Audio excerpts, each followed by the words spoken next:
ચોમાસું કેટલી ઝડપે આગળ વધી રહ્યું છે અને તે ક્યારે પહોંચશે ગુજરાત? ગુજરાતના કયા જિલ્લાઓમાં હવામાન વિભાગે એલર્ટ જાહેર કર્યું છે? તો ચાલો જાણીએ કે ગુજરાતમાં ચોમાસાના આગમન અને બદલાતા વાતાવરણને લઈને હવામાન વિભાગે શું જાણકારી આપી છે.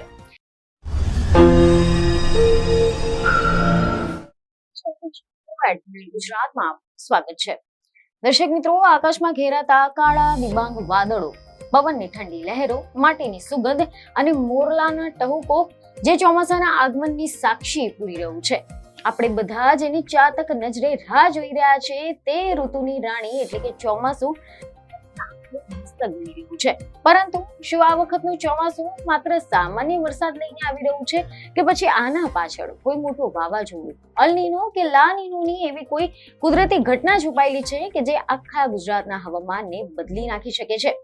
આજના ખાસ વિડીયોમાં આપણે માત્ર હવામાન વિભાગની આગાહી વિશે જ વાત નથી કરવાના, પરંતુ અરબી સમુદ્રમાં ઉઠતી એક ગતિવિધિઓ, બંગાળની ખાડીમાં સર્જાતા લો પ્રેશર અને કેરળથી લઈને ગુજરાત સુધી ચોમાસાની એ રોમાંચક સફર વિશે પણ વિગતવાર જાણકારી મેળવીશું. હાલ તો ગુજરાતમાં પાછલા કેટલાક દિવસોથી અસહ્ય બફારો અને ગરમીએ લોકોના નાકે દમ લાવી દીધો છે. ત્યારે ગુજરાતમાં ચોમાસાની સત્તાવાર એન્ટ્રી ક્યારે થશે?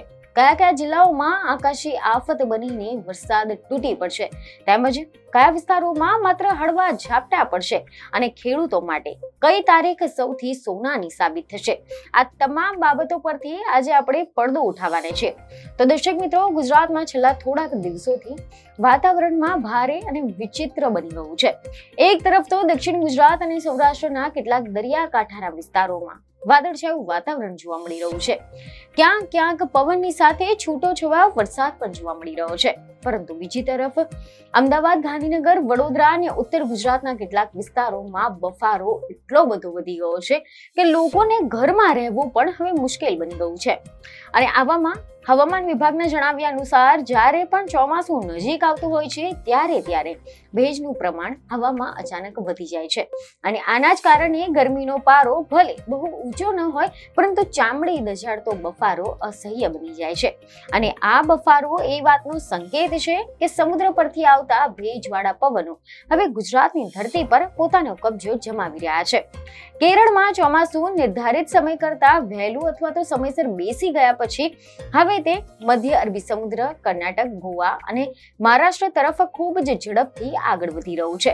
એવા અહેવાલો છે કે આઈએમડીના તાજેતરના બુલેટિન મુજબ દક્ષિણ પશ્ચિમ ચોમાસાની પ્રગતિ માટે વાતાવરણ એકદમ સાનુકૂળ છે અને અરબી સમુદ્રમાં સર્જાયેલી સિસ્ટમના કારણે આ પ્રક્રિયા હવે વધુ વેગવાન બની ગઈ છે. જોકે સામાન્ય રીતે ભારતમાં ચોમાસાની શરૂઆત 1 જૂનની આસપાસ કેરળથી થતી હોય છે, પરંતુ આ વર્ષે ચોમાસું 4 જૂનની આસપાસ કેરળમાં સત્તાવાર રીતે પ્રવેશી ચૂક્યું હતું. કેરળમાં ધમાકેદાર બેટિંગ કર્યા પછી ચોમાસાના પવનોએ કર્ણાટક અને ગોવાને પોતાની લપેટમાં લઈ લીધા છે. 6 જૂનની સ્થિતિ પ્રમાણે ચોમાસું ગોવા પાર કરીને મહારાષ્ટ્રની સરહદ સુધી પહોંચી ગયું છે. હવામાન વૈજ્ઞાનિકોના મતે આગામી 2-3 દિવસમાં ચોમાસું મુંબઈ સહિત મહારાષ્ટ્રના મોટાભાગના વિસ્તારો અને આંધ્રપ્રદેશ તથા તેલંગાણાના કેટલાક ભાગોને આવરી લેશે. અને મુંબઈમાં ચોમાસાની સામાન્ય તારીખ 10 થી 11 જૂન હોય છે અને આ વખતે પણ મુંબઈમાં સમયસર વરસાદ શરૂ થઈ જશે. હવે સવાલ એ થાય છે કે મુંબઈ પહોંચ્યા પછી ગુજરાત સુધી આવતા તેને કેટલો સમય લાગી શકે છે? તો સામાન્ય રીતે મુંબઈથી ગુજરાત સુધી પહોંચતા ચોમાસાને 4 થી 5 દિવસનો સમય લાગતો હોય છે. અને ગુજરાતમાં ચોમાસાના આગમનની સત્તાવાર તારીખ જોઈએ તો એ સત્તાવાર તારીખ 15મી જૂન માનવામાં આવે છે. અને હાલની ચોમાસાની ગતિ અને પવનની દિશાને જોતા એવું સ્પષ્ટ દેખાઈ રહ્યું છે કે ગુજરાતમાં 15 જૂનની આસપાસ અથવા તો તેનાથી 1-2 દિવસ વહેલું ચોમાસું વિધિવત રીતે બેસી શકે છે. આ ખેડૂતો માટે ખૂબ જ સારા સમાચાર છે, કારણ કે જો સમયસર વરસાદ થાય છે તો પછી વાવણી સમયસર થઈ શકે છે અને પાક પણ સારો ઉતરે છે. હવે આપણે વાત કરીએ કે ગુજરાતના કયા જિલ્લાઓમાં હવામાન વિભાગે એલર્ટ જાહેર કર્યું છે.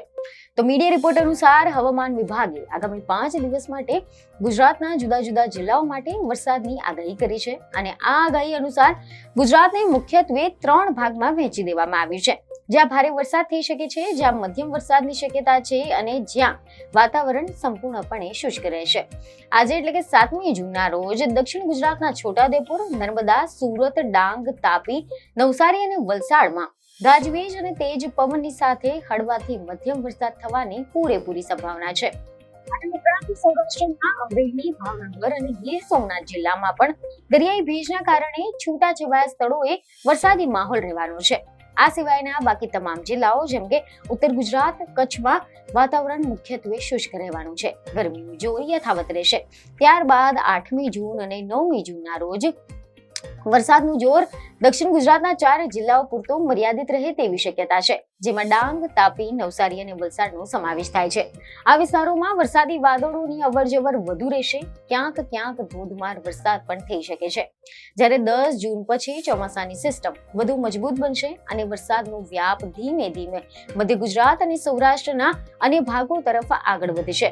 હવે આપણે જાણીએ કે વરસાદ કેવી રીતે પડે છે અને ચોમાસાના પવનો ભારત તરફ કેમ ખેંચાઈ આવે છે. તો આની પાછળ એક આખી વૈજ્ઞાનિક પ્રક્રિયા કામ કરે છે.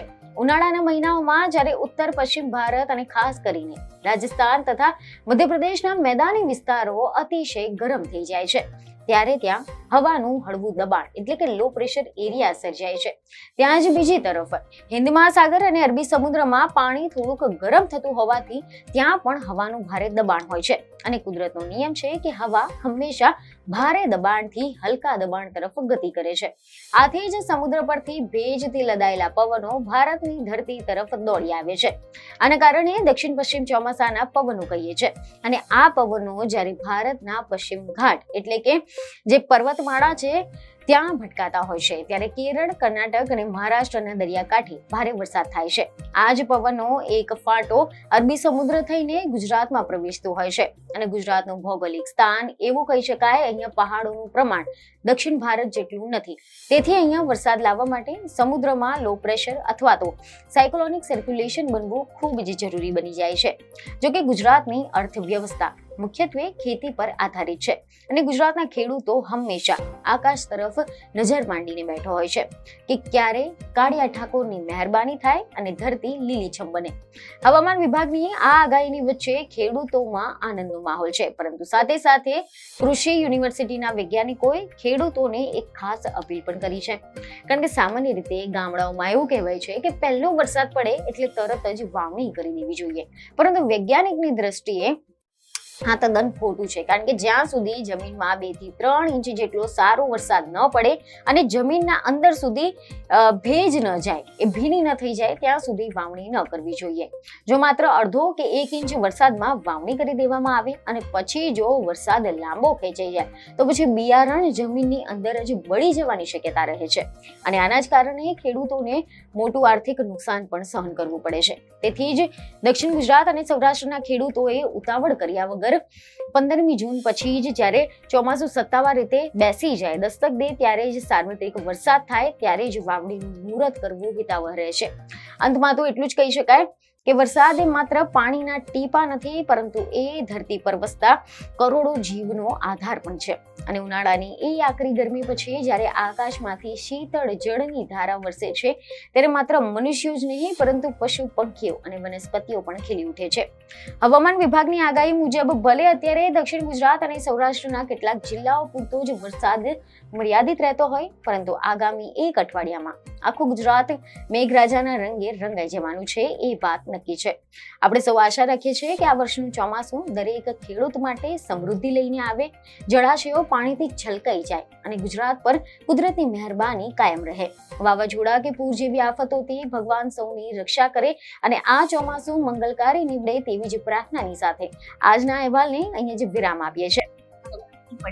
સચોટ માહિતી માટે જોતા રહો અમારી ચેનલ અને વરસાદના આ માહોલમાં તમારી અને તમારા પરિવારની પૂરેપૂરી કાળજી રાખજો. બીજને ખબરો સાથે ફરી મળીશું. ધન્યવાદ.